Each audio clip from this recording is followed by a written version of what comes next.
हरदम बिजी रहती हो जब से चढ़ा न रात। फुर्सत में बोलो ना कब करोगी हमसे बात, कब करोगी हमसे बात, कब करोगी हमसे बात।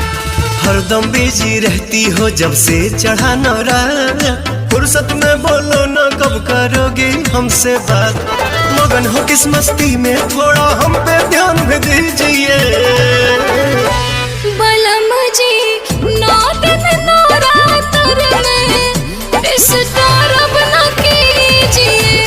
बलम जी नौ दिन नवरात्र में डिस्टर्ब न कीजिए।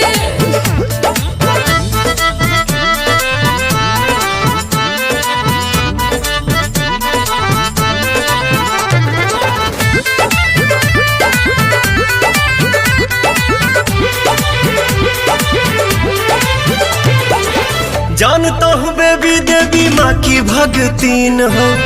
9 दिन मैया में रहती मलीन हो। जानता हूँ बेबी देवी माँ की भगतीन हो। 9 दिन मैया में रहती मलीन हो। कलश धराई घरे करो तनी पाठ जी। बारी धूप दिया पिया बिहरो साथ जी। कभी कभी मिल जाए मौका मेरा हाल भी लीजिए। बलम जी 9 दिन नवरात्र में डिस्टर्ब न कीजिए। बलम जी 9 दिन नवरात्र में डिस्टर्ब न कीजिए।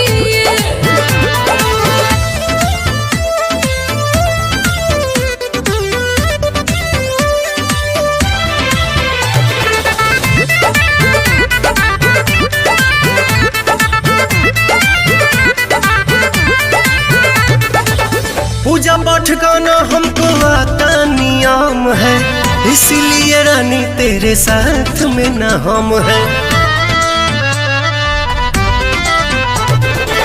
पूजा पाठ का ना हमको आता नियम है।